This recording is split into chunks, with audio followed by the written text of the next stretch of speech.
les couleurs, c'est le rendez-vous de la découverte, de surprises, de témoignages, de parcours aussi divers les uns que les autres. C'est une invitation pour pallier au manque d'exposition de passionnantes plumes en tout genre.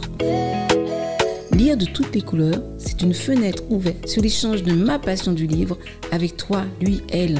Nous y échangerons avec un ou plusieurs invités, des autrices, des auteurs et aussi des professionnels de la chaîne du livre.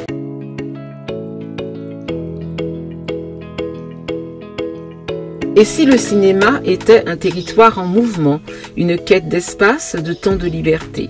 Aujourd'hui, nous partons en voyage avec Guillaume Robillard, qui éclaire de sa plume et de son regard la force décoloniale des personnages du cinéma antillais. Bonjour Guillaume. Bonjour Mika, merci pour l'invitation. Écoute, une deuxième fois, donc sur Lire de toutes les couleurs. Absolument. Tu as déjà participé à d'autres ouvrages, fait d'autres choses. Et donc aujourd'hui, nous allons parler un cinéma décolonial, les personnages du cinéma antillais. Oui. Donc qui paraît dans la collection Art et Esthétique des presses universitaires des Antilles. Je suis très heureux que ce second ouvrage soit édité par les presses universitaires des Antilles. Oui, parce que le premier c'était les éditions Janik, c'est ça? Janik? Absolument. Le premier ouvrage a été édité par une maison d'édition parisienne, les éditions Janin, spécialisées en livres sur les arts plastiques. Et c'est une maison d'édition qui était en partenariat avec l'université Paris 1 Panthéon-Sorbonne, puisque ce premier livre était édité grâce à un prix de thèse de l'école des arts de la Sorbonne, où j'ai fait mon travail de recherche doctorale. Et le second ouvrage, c'est Dominique Berthet, professeur en Martinique, qui m'a contacté pour me proposer de faire un livre sur le cinéma antillais aux presses universitaires des Antilles, dans la collection qu'il dirige, Art et Esthétique. Il est temps de rappeler que tu es docteur en cinéma et chargé de cours à Paris, Panthéon-Sorbonne, et ainsi qu'à l'Université des Antilles. Donc tu partages ton année comme ça. Et justement, tu disais tout à l'heure que ça faisait partie de ta thèse. Moi, je me souviens très bien de ta remise de thèse, d'ailleurs, à la Sorbonne. Et c'était magnifique. Tu nous as fait vivre un très, très beau moment, parce que tu nous as plongé dans cette histoire que tu connais tellement bien. Cette histoire du cinéma des Antilles. Oui, c'est vrai que c'était un moment intense. Une soutenance de thèse, c'est toujours très tendu, parce qu'il faut vraiment tenir j'ai envie de dire la distance, et puis être rigoureux le plus possible dans les réponses. On a toujours un peu, en tant que candidat, la crainte d'une question piège ou d'une remarque qui vous fasse défaillir. Et je me rappelle du public nombreux à cette soutenance. Oui, très nombreux. On n'avait plus de place pour s'asseoir. Oui, il n'y avait plus de place pour s'asseoir, absolument. Il y avait entre 40 et 50 personnes. C'était super. Dans la salle Jean Durossel, pour celles et ceux qui la connaissent, dans les locaux historiques de Paris 1. Et ayant moi-même, en tant que doctorant, assisté à plusieurs soutenances, c'est celle dont le public était le plus nombreux, de celles, encore une fois, auxquelles j'ai assisté. Et c'est vrai que c'était un moment à la fois intense et je crois chaleureux. Le public était vraiment très chaleureux, participatif. Très chaleureux. Et puis il y avait des personnes qui te découvraient et d'autres, qui te connaissaient mais qui découvraient ton travail. Absolument. Des gens avec qui je travaillais ou que je connaissais sous un angle plus amical et qui découvraient ou l'intégralité ou certains pans de ce travail que je faisais depuis plusieurs années déjà. C'était en quelle année déjà ta thèse, là, la soutenance de thèse? La soutenance de thèse s'est faite fin 2019. Fin 2019. Les années passant vite. Ouais, vraiment. Et en sachant que en 2015, tu avais quand même déjà fait un travail sur l'œuvre du poète Édouard Glissant. Absolument. J'ai après plusieurs années à la fois d'écriture et de prise de contact. En 2015, je suis arrivé au bout du documentaire poétique du Divers sur l'œuvre d'Édouard Glissant. Aux côtés de qui j'ai travaillé, puisque j'ai été prestataire audiovisuel dans son association, l'Institut du Tout Monde, pendant plusieurs années, pendant 3 ans à peu près. C'est d'ailleurs une association avec laquelle je reste en contact par moment. Je suis d'ailleurs actuellement sur un second projet sur l'œuvre d'Édouard Glissant. On est sur une série une série de modules pour une diffusion dans un premier temps dans le bassin Antilles-Guyane, mais on en reparlera peut-être dans quelques mois. Oui, d'accord.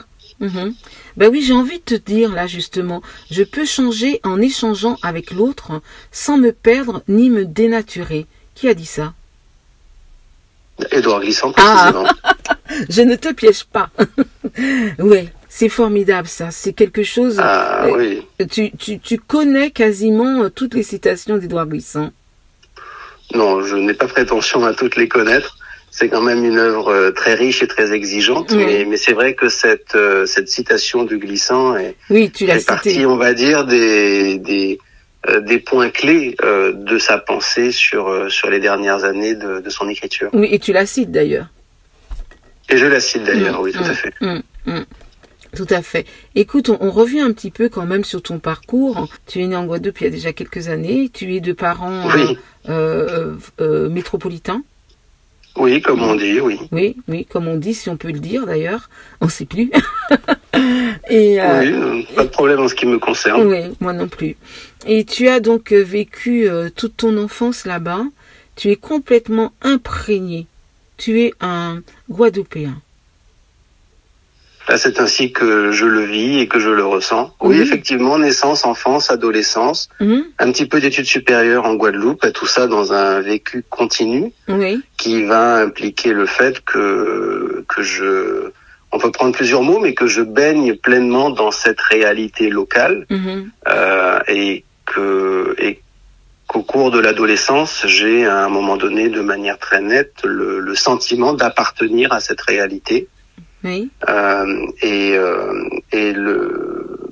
La conviction profonde que c'est au centre de ma constitution et que de toute façon, quel que soit mon parcours par la suite, je pars précisément de là, de ce lieu. Comme disait Édouard Glissant, le lieu est incontournable. Le lieu au sens physique, au sens de paysage, au sens linguistique, culturel, socio-historique, etc.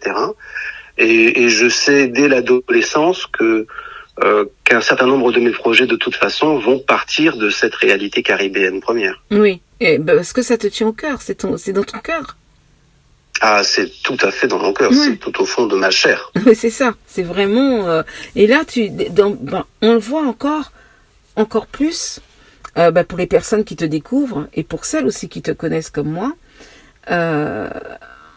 On t'a suivi sur différents festivals, notamment le FEMI, où tu étais avant, tu étais dans l'équipe, et depuis 2018, tu es maintenant le directeur de programmation. Oui, concernant le FEMI, le fameux festival régional et international du cinéma de Guadeloupe, qui est l'un des festivals de cinéma de Guadeloupe aujourd'hui. Il a longtemps été le seul festival de cinéma généraliste, maintenant il y en a 7. Oui. Il convient de le rappeler. Le FEMI, j'ai commencé à travailler avec l'équipe du FEMI en 2014 de souvenir. Oui. En 2018, je suis passé assistant de programmation et je suis passé directeur de programmation pour l'édition 2020 qui, du fait de la période Covid, s'est finalement faite en 2021. D'accord, c'est ça. Et là, il y a eu l'édition, c'est quand? C'est en janvier, février? Alors, les dates historiques du FEMI, c'est la 3e semaine de janvier. Oui.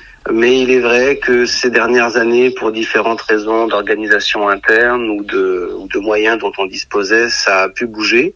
Et donc la dernière édition, la 29e, nous l'avons faite du 22 au 28 mars dernier. Oui, d'accord.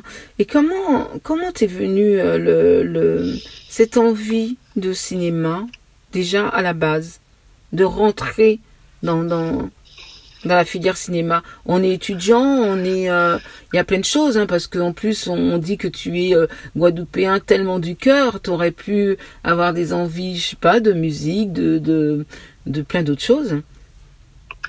Oui, absolument. Alors le début de ma passion pour les films, le début de ma cinéphilie, c'est la préadolescence. D'accord. Alors je n'ai pas un film en particulier dont je me souvienne qui serait le déclencheur, mais c'est peut-être un ensemble d'éléments. Ma préadolescence, alors déjà à l'époque, mes parents étaient dans le quartier populaire qu'on habitait, l'une des rares familles à avoir un magnétoscope. Donc il y avait ce pouvoir incroyable d'enregistrer les films. et de pouvoir les revisionner. Et ça, je peux dire que c'est un héritage paternel parce que une fois enfant, mon père m'a fait tout un show en m'expliquant ce qu'était un magnétoscope et une cassette et que ce qui allait passer à la télévision, on allait pouvoir le revoir. C'est vrai que j'ai quand même un souvenir de cette présentation un peu théâtralisée. Et puis la préadolescence, ça correspond aussi, ma préadolescence correspond aussi à l'arrivée d'une chaîne qui a quand même révolutionné l'offre télévisuelle en Outre-mer, c'était Canal+. D'accord. Et avec l'arrivée de Canal+, début des années 90, on a eu une démultiplication évidemment de la proposition d'accès au film. Bon, après sont venus le câble, etc. Donc il y a peut-être un petit peu toute cette combinaison-là. Il y a aussi le fait que lorsque j'étais à l'école primaire, au collège et même dans une certaine mesure au lycée, j'étais quelqu'un de très timide. J'étais timide, j'étais plus que réservé, donc j'avais une interaction avec mes camarades qui était limitée. Donc j'allais à l'école, j'étais très sérieux, très assidu en cours, puis je rentrais chez moi. Je jouais assez peu ou j'interagissais assez peu avec des amis du quartier. Donc en fait, j'avais une double vie. C'était globalement l'école d'un côté et puis de l'autre, ce pays cinéma, ce monde du cinéma. Et je passais mon temps à regarder des films, en me demandant très vite comment on les faisait et en étant tout à fait convaincu de la puissance du cinéma pour ouvrir des horizons et proposer des idées. D'accord. Oui, tu avais déjà cette piqûre, on peut dire.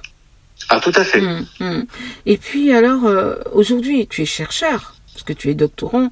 Et comment tu arrives à avoir cette double casquette de cinéaste et de chercheur? On peut même dire cette triple casquette, puisque tu es aussi écrivain. Alors, c'est pas toujours évident à tenir, justement, cette polyvalence.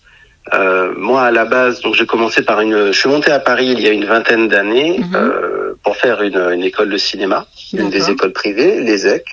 D'ailleurs, qui a une école qui a une très belle réputation. Et ensuite, je me suis lancé dans mes projets filmiques. Donc, j'ai commencé par la pratique. Okay.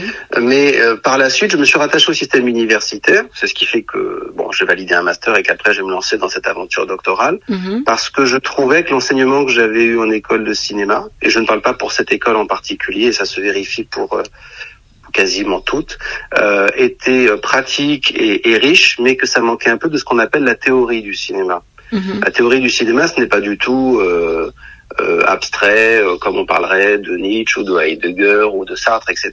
Ce qu'on appelle la théorie du cinéma, c'est l'approche historique et analytique des œuvres. Et j'avais envie de compléter ce que j'avais appris en école de cinéma, entendu que ce que j'ai aussi appris en école de cinéma, je ne l'ai pas forcément retrouvé de la même manière à l'université. Donc ce sont des enseignements qui se complètent.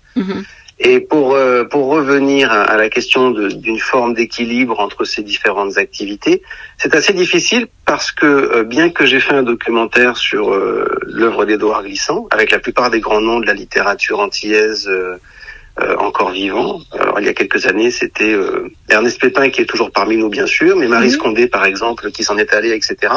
Ou Patrick Chamoiseau, etc. qui sont dans ce documentaire. Malgré ce travail, comme entre-temps j'ai fait une recherche qui m'a pris un certain nombre d'années, je pense que parfois le milieu professionnel, notamment au niveau local, a un peu de mal à me réattribuer une place dans la pratique.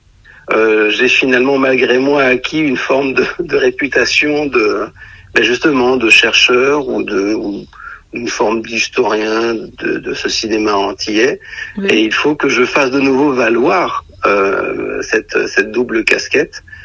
Mais c'est vrai qu'allier la pratique et la théorie n'est pas toujours évident. Ah oui, tu veux dire que maintenant, les gens, ils te voient plus comme un doctorant, pratiquement à te mettre des cheveux blancs et une barbe, plus que quelqu'un qui peut être sur le terrain, c'est ça? Alors, je ne sais pas si c'est effectivement au point d'aller me mettre des poils blancs et voilà une barbe et des cheveux blancs. Mais oui, je pense que cette position que j'ai assumée par rapport à cette recherche fait qu'on peut assez vite vous caser dans la partie. Ok, lui, c'est la théorie, c'est le chercheur, c'est le prof. Oui. A fortiori lorsque pendant plusieurs années vous n'avez pas eu la possibilité de revenir à la pratique, bon, pour des raisons de soucis de production, parfois, et puis, de financière trop longs, aussi, il faut en parler, hein. Bien sûr. C'est pas forcément facile, on a des idées, on a l'écriture, on a tout qui est là, et le financier ne suit pas forcément. En l'occurrence, sur au moins l'un de mes 2 projets ces dernières années, un court-métrage de fiction, oui, il y a eu le souci, effectivement, de l'accès au financement, mais ce qui arrive à beaucoup de projets, bien entendu, hein, ça n'est pas du tout propre à mon parcours. Et pour revenir effectivement à ta question très pertinente, je sens bien que certaines personnes avec qui je travaille, avec qui j'interagis régulièrement, ont peut-être pour le moment un peu de mal à m'accorder de nouveau cette part de pratique dans le champ audiovisuel antillais par extension des Outre-mer. Ouais, mais on sait très bien que tu vas faire quelque chose pour remédier à tout ça. Je le sens bien. Et, et dis-moi, donc tu as justement alors cette partie de recherche. Ce qu'il y a aussi, c'est que Guillaume, tu es relativement jeune, hein. Parce que j'ai parlé des cheveux blancs, tout ça. C'est vrai que quand on regarde ton âge avec ce que tu as fait au niveau et c'est rare qu'on trouve quelqu'un de cet âge-là à ce niveau. On dirait que tu as fait à l'envers. Souvent, c'est parce qu'on a été sur le terrain pendant longtemps, et qu'on se décide après à passer, parce que nos artères nous les rappellent à l'ordre, et qu'on se décide à passer du côté un peu plus théorique dont tu parlais tout à l'heure. Et là, je sens en discutant avec toi, je sens que tu as envie de retourner sur le terrain. Enfin, quand je dis le terrain, c'est-à-dire oui, la pratique. La pratique, oui. C'est une remarque intéressante que tu fais, qui d'ailleurs ne m'a jamais été faite. Alors, pour le dire rapidement, je suis passé de la pratique à la théorie. La vie est faite de hasard aussi. Elle est faite de rencontres. Elle est faite de 3 chemins, hein, pour le dire avec une image locale. C'est-à-dire qu'à l'époque où je me rattache au système universitaire, je n'étais pas du tout dans le projet de faire une recherche doctorale, parce que je devinais que ça demanderait des efforts considérables. Et des années, il sont des années auxquelles on se consacre à un tel projet. Et en fait, à l'époque, j'étais en grande instabilité financière. Je faisais partie de ceux qui avaient du mal à avoir les heures pour l'intermittence. Ce sont des questions concrètes, hein. On sait l'instabilité financière justement de beaucoup de gens dans ce milieu audiovisuel ou les milieux artistiques. Bien sûr. Et comme en master, j'avais déjà fait une première recherche sur les films les plus récents du cinéma antillais, de 1995 à 2010, je voyais bien qu'il y avait des pistes de recherche qui s'ouvraient. Et à ce moment-là, et c'est normal, notre professeur de Master 2, qui était quelqu'un pour qui j'ai une affection profonde, Daniel Cerceau, un professeur très important, qui a participé à la mise en place des études cinématographiques en université en France, nous a présenté certains dispositifs d'accès à une bourse. Et c'est parce que j'ai réussi à accéder à une bourse, qu'on appelle un contrat doctoral précisément, eh bien que je me suis lancé dans la recherche doctorale, parce qu'à travers différents statuts, eh bien j'ai été stabilisé financièrement par le milieu universitaire. D'accord. Donc, et ensuite, donc, le retour à la pratique par intérêt pour la pratique, mais encore une fois, ces interactions-là sont aussi liées à des circonstances de vie. Je comprends. Et alors, là, justement, ta recherche t'amène à ces 2 ouvrages. On va s'axer sur ces 2 ouvrages, même si tu participes à d'autres choses, parce que je sais aussi que tu participes à l'édition, tout ça. Mais là, on va plutôt parler vraiment de cinéma. Et premier ouvrage, Conquête de l'espace et du temps, le cinéma antillais, donc paru en 2023. Sortir qui est, franchement, ce premier ouvrage, on en a discuté ensemble, hein. Et je te disais à l'époque, je sais pas si tu te souviens, et je maintiens de nouveau que je pense que toute personne, même des personnes qui ne sont pas dans le milieu professionnel, c'est un ouvrage qui doit être dans la bibliothèque des bibliothèques antillaises. Voilà. C'est un avis personnel. dont je te laisse assumer la responsabilité. Il est vrai que lorsque le premier ouvrage a été possible grâce à ce prix de thèse, oui. Et je me permets d'insister sur ce point, oui. parce qu'à partir du moment où vous avez cette possibilité, vous avez déjà un éditeur qui est sur les rails, vous avez du financement qui est apporté par l'université. Bien sûr. Donc ça accélère considérablement la possibilité d'édition. J'aurais très bien pu courir après des éditeurs pendant des années, ou du côté des Antilles, ou du côté de la Guyane, ou de l'Hexagone, et ne rien trouver. C'est aussi des questions de rencontre. Donc il y a le facteur chance aussi là. Et lorsque cette possibilité est ouverte, est offerte, je ne suis pas du tout certain que j'aurai la possibilité de faire un autre ouvrage sur ce cinéma. Oui. Donc déjà, je décide de mettre dedans toute la chronologie de ce cinéma, de référencer tous les films et de parler au moins un peu de chaque film. Donc dans l'idée effectivement d'une forme de référence, d'ouvrage référence sur ce pan de la culture antillaise. C'est une petite encyclopédie. Voilà. Je te remercie, c'est très gentil. Vraiment, je te l'ai déjà dit et franchement je le redis et j'assume. C'est vraiment un super beau travail. Et alors là, celui-ci là, mais c'est vraiment alors je passe, mais quand j'arrive je lis l'ouvrage et quand j'arrive à ce passage, à ce paragraphe, enfin plus qu'un paragraphe, c'est cahier photographique, un cinéma compté. Mais oui. Alors, cette importance de la photo que tu as pu mettre aussi au sein de cet ouvrage, je trouve ça vraiment très très bien. Et je voulais te remercier aussi pour ça. Parce que tu nous as dit les deux, quoi. Tout à fait. Alors les deux ouvrages, Conquête de l'espace et du temps, cinéma antillais, le premier, aux éditions Janinck, et le second dont on est en train de parler, un cinéma décolonial et personnages du cinéma antillais. J'ai aussi eu beaucoup de chance parce que, comme la première maison d'édition est une maison spécialisée en livres d'art, on avait droit à un certain nombre d'illustrations. Or, de manière paradoxale, les livres d'études cinématographiques ont très rarement des illustrations. Oui. Parce que les maisons d'édition n'ont pas envie de s'ennuyer avec la question des droits. Et donc, il y avait déjà cette possibilité pour le premier livre. Et d'ailleurs, je remercie mon directeur de thèse, le professeur José Moore, parce que ce prix de thèse, il fait partie de ceux qui l'ont créé. C'était la première édition du prix de thèse dont j'ai obtenu, pour laquelle j'ai obtenu un prix. Et concernant le second ouvrage, là, les presses universitaires des Antilles, du fait que c'est dans une collection art et esthétique, eh bien, c'est aussi ce qu'on appelle un beau livre. Et donc, il y a un certain nombre d'illustrations.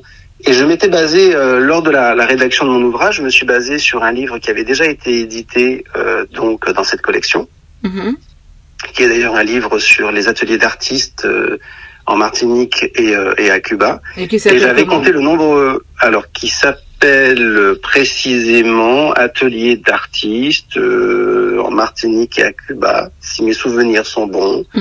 Et c'est un travail qui a été fait par une dame qui a fait une recherche doctorale, donc sous la direction précisément du professeur Dominique Berthet du côté de la Martinique. D'accord. Et donc j'avais compté le nombre de pages d'illustration. Pour savoir à quoi j'avais droit.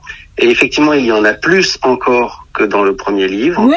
Et on s'est fait fort de mettre près de 150 illustrations de 50 films sur les 70 au total que j'ai recensés.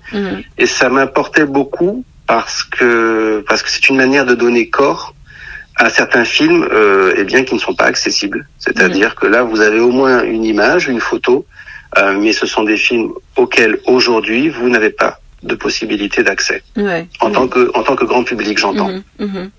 Et puis toute cette classification que tu as pu faire jusqu'en 2022 en fait, tu nous parles justement de Zane Palsy qui est gratifié d'un Oscar d'honneur. Tu reprends encore. Non, moi je le redis de nouveau. Cet ouvrage aussi, il faut l'avoir dans toutes les bibliothèques familiales parce que c'est aussi un ouvrage qui donne envie aux enfants, qui peut ouvrir des portes, tu vois, tu nous expliquais tout à l'heure comment tu en es venu au cinéma avec cette histoire de caméscope qu'il y avait chez toi. Oui. Donc ton esprit s'est ouvert au cinéma, mais tes ouvrages sont des ouvrages qu'il faut mettre dans la main des enfants parce que ça peut plus que des films, plus que des séries qu'on peut voir, de lire ce que tu as couché sur papier. Franchement, ça peut éveiller. Et je donnerais même un conseil aux parents de lire avec leurs enfants tes ouvrages. Voilà. Écoute, je ne peux que te remercier pour tes mots. Ça me fait rebondir sur le fait que pour les deux ouvrages, et peut-être de manière plus marquée pour ce second, l'écriture a été travaillée pour être la plus fluide possible. C'est ça. La plus accessible possible. Bien que ce soit tiré d'un travail de recherche universitaire, pour les deux livres et pour les deux maisons d'édition, il y a vraiment eu ce désir profond que ce soit un travail de passage de la connaissance au plus grand nombre possible. Oui. Et disons que pour rejoindre ce que tu dis, ces deux livres ont été pensés pour être encore une fois des synthèses référentielles sur ce cinéma. C'est-à-dire que si vous êtes un amoureux de la Begin, par exemple, et qu'il y a une anthologie de la Begin qui sort, bon, mais il y a une certaine logique à acquérir cet ouvrage pour l'avoir dans sa bibliothèque. Oui. Et on peut le dire pour l'anthologie de la peinture guadeloupéenne, etc.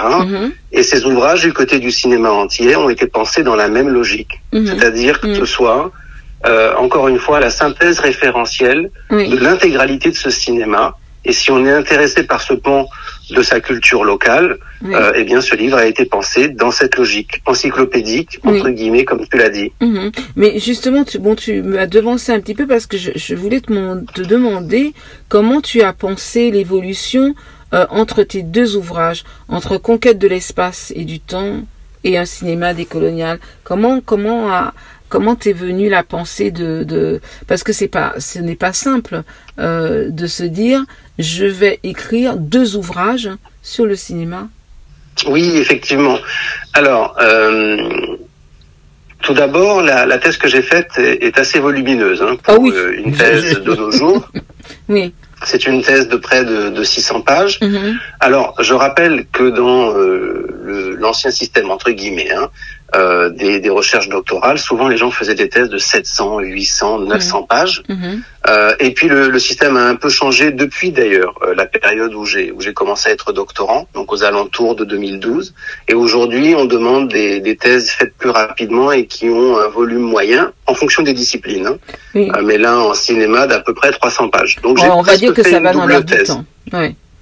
Voilà, c'est ça, tout à fait. Maintenant, il faut faire tout vite, tout moins bien, plus court, voilà. Alors, moins bien, je ne sais pas, mais en tout cas... Non, j'enlève le moins bien, c'est pas ça. Bien, mais plus court, voilà. Plus bien, vite. mais plus court, Et tout vite. À fait, oui. Et vite. Ce qui n'est pas forcément toujours un mal. Il y a des thèses qui faisaient 700 ou 800 pages qui peut-être auraient très bien pu être formulées en moins de volume. Mais bon, c'est un vaste sujet. En tout cas, le système a changé de ce point de vue-là. Donc déjà, c'est une forme de double thèse pour aujourd'hui. L'autre point, c'est que le plan même, la structure de cette thèse était très hétérogène. C'est-à-dire que c'était des parties autonomes.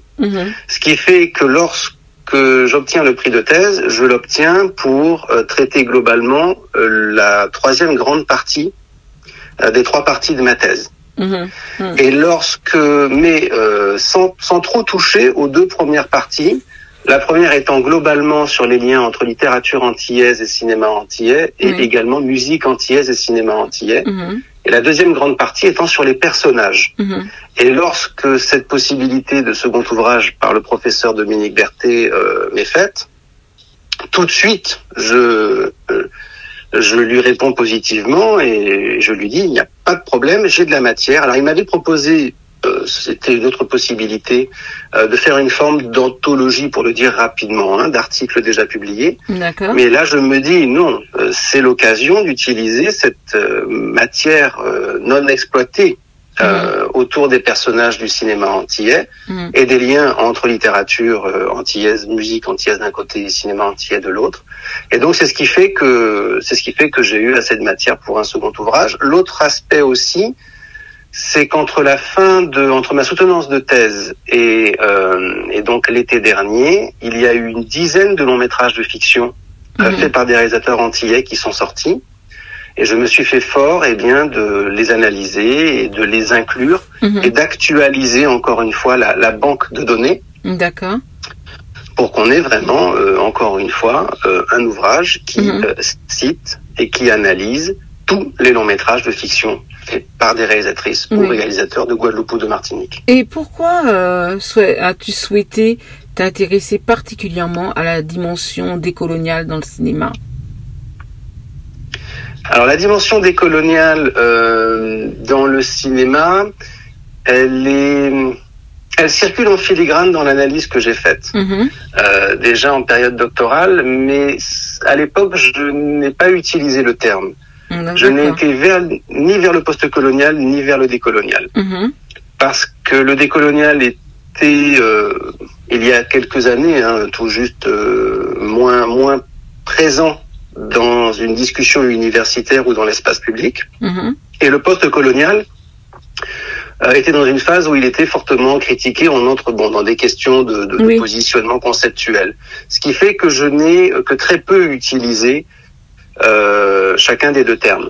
Et au moment où je sais que je vais passer mon été entier sur la terrasse de ma petite maman à me consacrer à la rédaction de cet ouvrage, je me demande ce qu'il en est de son rapport avec le décolonial. Parce que comme on le sait, c'est une pensée qui vient d'Amérique latine, qui a été constituée par un ensemble d'intellectuels, philosophes, anthropologues, sociologues, etc., qui circule depuis quelques années déjà dans l'espace nord-américain, aux États-Unis en particulier, mais qui, comme la pensée post-coloniale d'ailleurs, il y a un certain nombre d'années, est arrivé très récemment, a mis un petit peu de temps à arriver dans les universités françaises.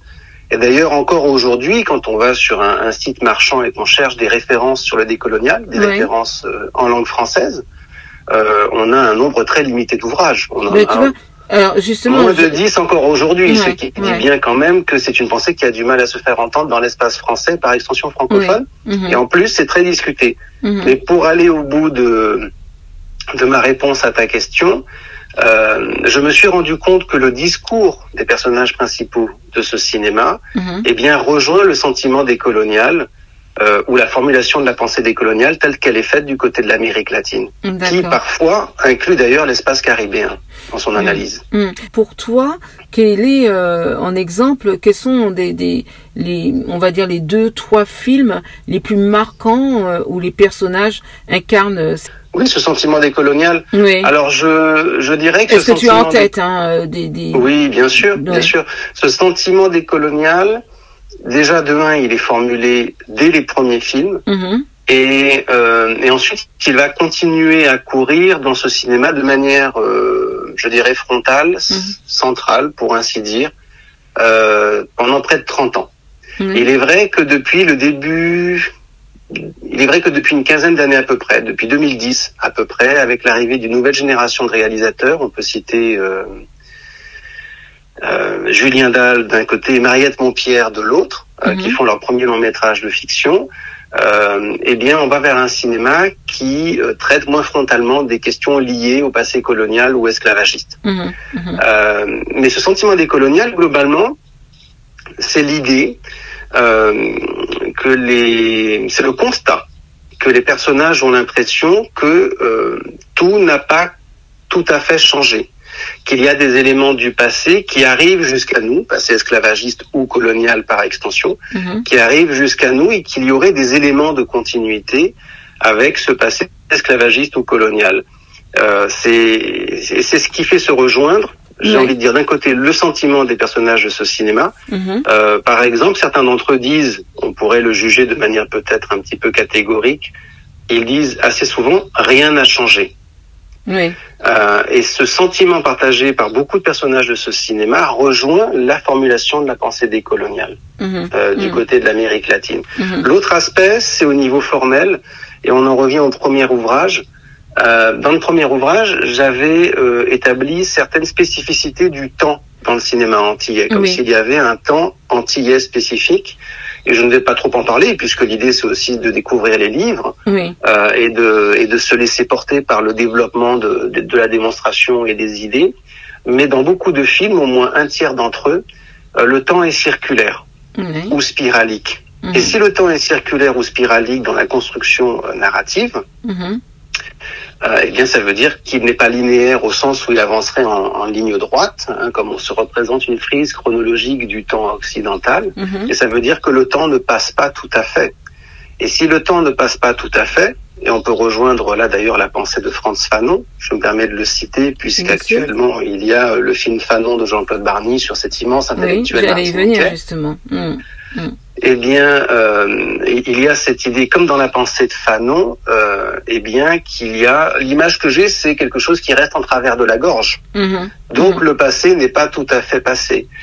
Et ça, c'est également, encore une fois, un point de connexion avec la pensée décoloniale. Alors, pour répondre à ta question sur des films qui développent ce sentiment très fortement, je vais citer des films des tout débuts du cinéma antillais. Coco la fleur candidat de Christian Lara en 1979, qui est le premier film, je le rappelle, Coco la fleur, cinéma guadeloupéen et par extension antillais.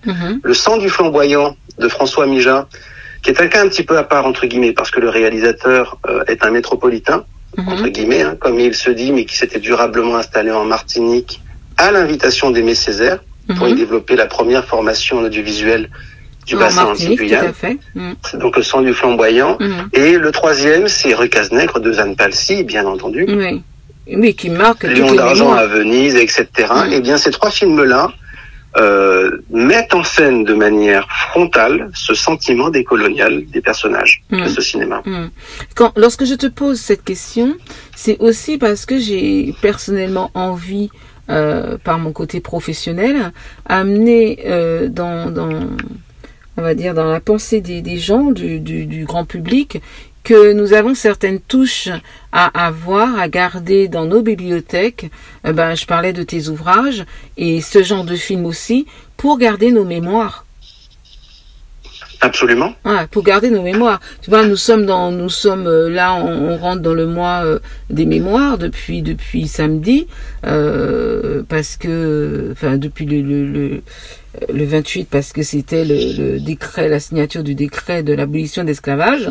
Et donc, moi, je pense que si on n'a pas, parce que quelqu'un me disait, il n'y a pas si longtemps, ah oui, mais à force de rester dans le passé, ça nous fait pas avancer.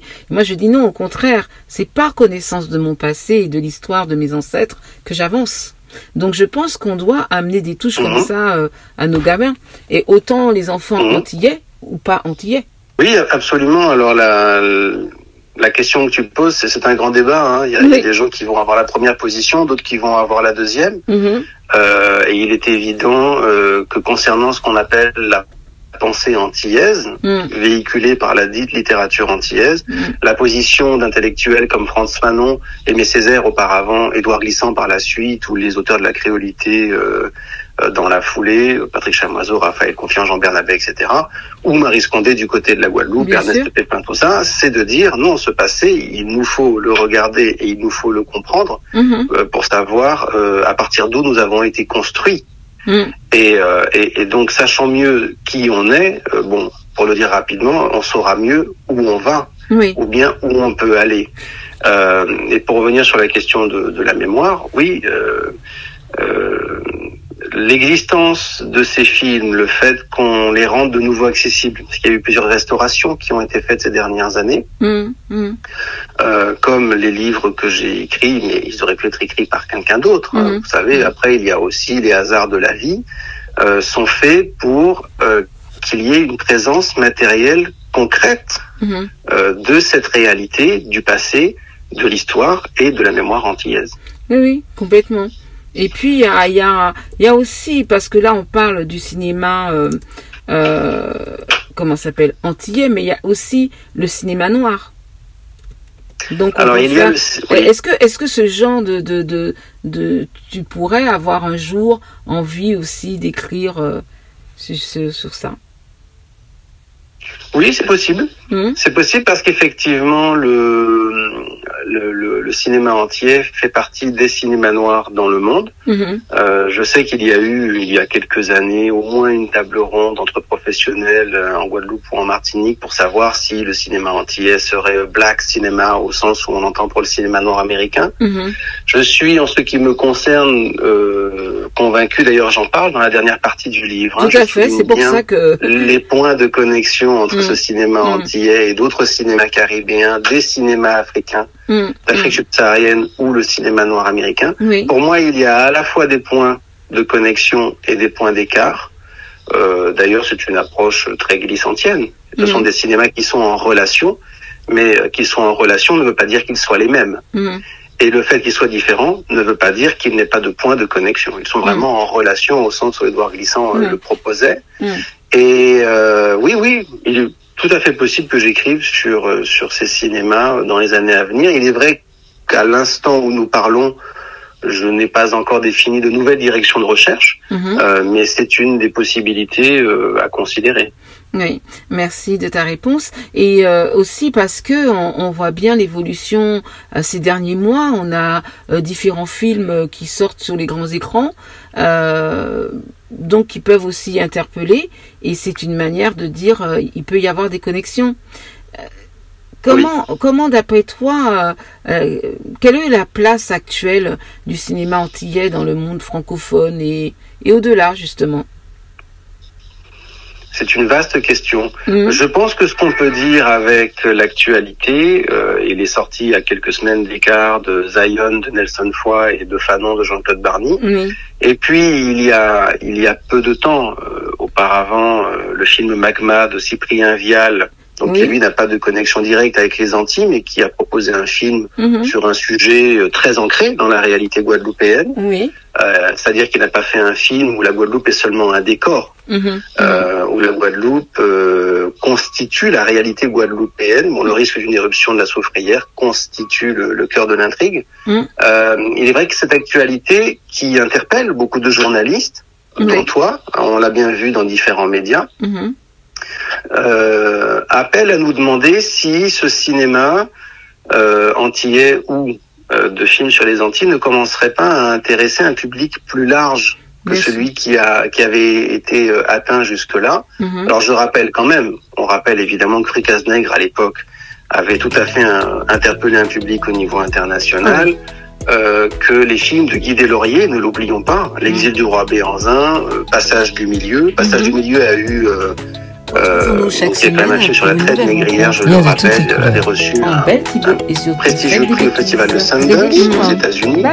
Il avait été diffusé par la chaîne HBO, etc. Donc certains films ont déjà réussi cela.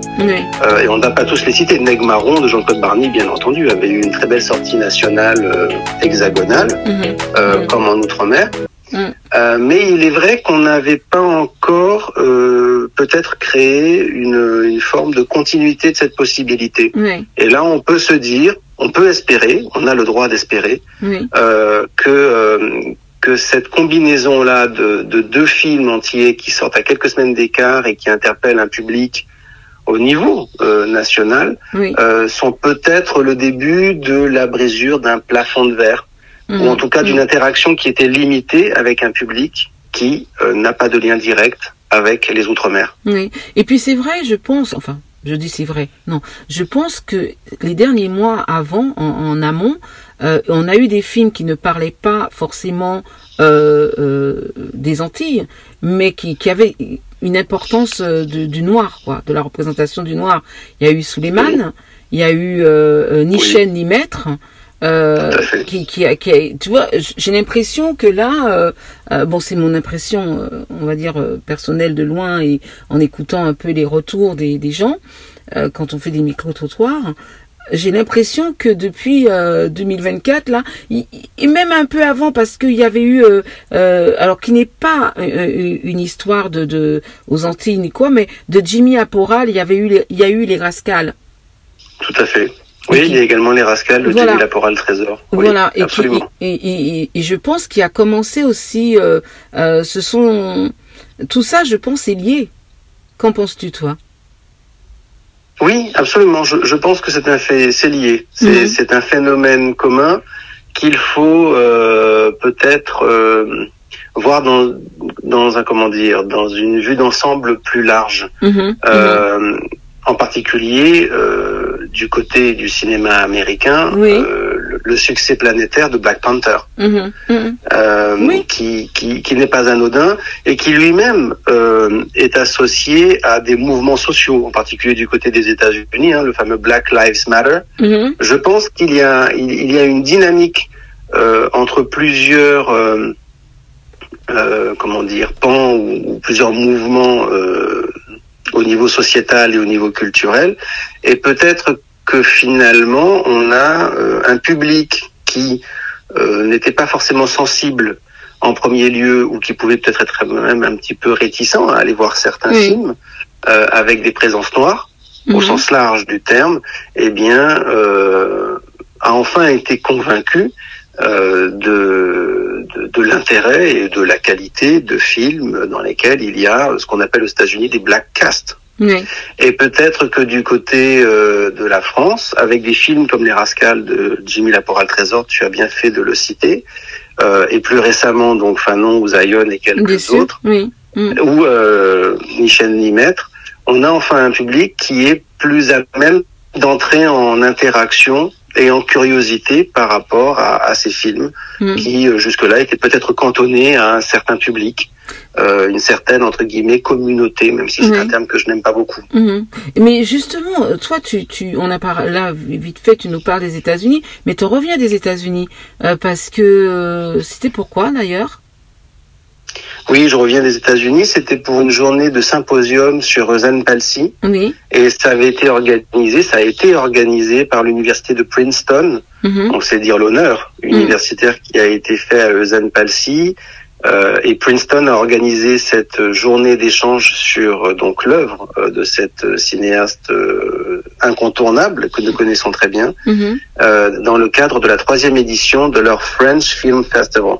D'accord. Est-ce qu'on peut dire que les Américains sont un tout petit peu plus en avance sur tout ce questionnement du cinéma décolonial et tout que nous? Alors, ce qu'on peut dire, c'est qu'ils ils font de la recherche beaucoup plus avancée sur le post-colonial, comme sur le décolonial. D'accord. Ils ont des départements d'études caribéennes, Caribbean Studies, beaucoup plus développés que les universités françaises. Et que par extension, effectivement, en particulier concernant quelqu'un comme Zen Palsy, la reconnaissance du côté états-unien est beaucoup plus développée que la reconnaissance qu'elle a du côté de la France. On l'a bien constaté lorsqu'elle a reçu un Oscar d'honneur en 2022. Il faut reconnaître que cette information a été médiatisée, mais peut-être pas toujours à hauteur de ce qu'on pouvait en attendre. Du fait que c'est, je le rappelle, un Oscar remis par le milieu hollywoodien, ce n'est pas rien. Donc, oui, on peut dire que ces différents sujets et que la reconnaissance associée sont plus développés du côté états-unien au jour où nous parlons. Oui, c'est ça. Et alors, écoute, on arrive un peu à la fin de notre conversation. J'ai envie de te demander quel regard tu poses sur l'importance de la création artistique dans ces mouvements de mémoire et d'identité, de transmission culturelle. C'est vrai que toutes tes réponses là ont déjà donné, tu as déjà donné un petit peu la réponse, mais en conclusion, est-ce que tu as un espoir pour cette avancée ou quoi? Alors demain, j'ai un espoir pour cette avancée, et je me permettrai d'en revenir à Édouard Glissant. La production artistique globalement, et pas uniquement l'audiovisuel ou le cinéma, c'est aussi la peinture, la sculpture, la danse, la musique, le théâtre, etc. Est un médium privilégié, central pour la construction de la mémoire. On se rend bien compte que c'est à travers les arts, et notamment le conte, et la littérature par extension, littérature écrite, que c'est à travers les arts que s'organisent des représentations du passé esclavagiste ou colonial, et plus largement de la mémoire au sens culturel du terme. La culture, elle est construite par les arts. Et d'ailleurs, cette conscience-là est très développée par les intellectuels, dont Édouard Glissant, qui avait bien compris, par exemple, que les arts plastiques sont une forme de langage qui n'est pas le langage littéraire, mais que ce sont des langages qui doivent savoir interagir parce qu'ils traitent chacun à sa manière, chacun avec, on va dire, sa matière, ses matières, eh bien des questions communes. Donc oui, il faut que les arts continuent à être dans cette mise en forme, mise en matière, mise en langage, représentation de la mémoire, parce que c'est comme ça qu'elle est vivante, c'est comme ça qu'elle module, et c'est aussi comme ça qu'elle se fait entendre dans l'espace public. Oui. Et la reconnaissance aujourd'hui de la pensée donc de quelqu'un comme Édouard Glissant, dont beaucoup d'idées circulent, y compris dans le milieu politique depuis quelque temps. On peut rappeler que Jean-Luc Mélenchon, par exemple, a cité à plusieurs reprises explicitement Édouard Glissant, mais d'autres, sans le citer, mettent en place des projets en s'inspirant d'éléments de sa pensée. Oui. Et que ce soit au niveau des musées, que ce soit au niveau des institutions, etc. Et donc cette reconnaissance-là montre bien, qu'on fait avancer la question, on fait avancer le débat par la pratique artistique et littéraire. Donc il faut continuer en ce sens, je pense. Et dans le sens de l'ouverture de tout le monde.